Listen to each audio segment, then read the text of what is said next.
Hello guys, കഴിഞ്ഞ വീഡിയോയിൽ ഞാൻ പറഞ്ഞിട്ടുണ്ടായിരുന്നു അടുത്ത വീഡിയോയിൽ മൂകാംബികയിലുള്ള ചടങ്ങുകളെക്കുറിച്ച് പറയാമെന്ന്. എനിക്കറിയുന്ന, അതായത് ഞാൻ എക്സ്പീരിയൻസ് ചെയ്തിട്ടുള്ള കാര്യങ്ങൾ മാത്രമാണ് ഞാൻ ഇതിൻ്റെ അകത്ത് പറയുന്നത്. ഇത് മാത്രമാണ് ഉള്ളത് എന്നല്ല കേട്ടോ ഞാൻ പറയുന്നത്.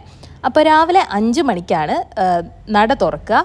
അത് പിന്നെ 11 മണി വരെ നട ഓപ്പൺ ആയിരിക്കും. ആ സമയത്ത് നമുക്ക് ദർശനം നടത്താം കേട്ടോ. പിന്നെ ഉച്ചയ്ക്ക് അവിടെ പ്രസാദമൂട്ടുണ്ട്. നമ്മൾ ക്യൂ നിന്ന് കഴിഞ്ഞാൽ നമുക്ക് ഫുഡ് കഴിക്കാം കേട്ടോ. ഉച്ചയ്ക്ക് ഞാൻ അവിടുന്ന് കഴിച്ചിട്ടില്ല, അതുകൊണ്ട് എനിക്ക് കറക്റ്റ് അറിയില്ല.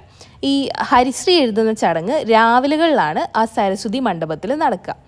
പിന്നെ രാത്രി അവിടെ 9 പ്രദക്ഷിണമുണ്ട്. ദേവിയുടെ വിഗ്രഹമായിട്ട് 9 തവണ പ്രദക്ഷിണം നടക്കും. ഈ ഗോൾഡൻ രഥത്തിലും അങ്ങനെയൊക്കെ ആയിട്ട് പ്രദക്ഷിണം നടക്കുക. പിന്നെ രഥം വലിക്കുന്ന ഒരു ചടങ്ങുണ്ട്. അത് നമ്മൾ നേർന്നിട്ട് നമുക്ക് വലിക്കാൻ പറ്റുന്ന ഒരു ചടങ്ങാണ്. അത് ആരെങ്കിലും നേർന്നിട്ടുണ്ടെങ്കിൽ അന്ന് അവിടെ നടക്കുന്നതായിരിക്കും. പിന്നെ രാത്രി 8 മണിക്കാണ് പ്രസാദമൂട്ടുള്ളത്. 9:30 വരെ നമുക്ക് ഫുഡ് കിട്ടും. ക്യൂ നിന്ന് കഴിഞ്ഞാൽ അവിടെ വെയിറ്റിംഗ് ഏരിയയിൽ ക്യൂ നിന്ന് ഇരിക്കാനുള്ള സൗകര്യമുണ്ട് കേട്ടോ. പിന്നെ ഇത് ഇങ്ങനെയാണ് ഫുഡ് കിട്ടുക. ചോറും സാമ്പാറും ഒരു മസാലക്കറിയും മോരുമായിരുന്നു അന്നത്തെ ഭക്ഷണം. ചില ദിവസം പായസം ഉണ്ടാവും. പിന്നെ രാത്രി 9 മണിക്ക് ഒരു കഷായം കൂടെ നമുക്ക് അവിടെ നിന്ന് കിട്ടും.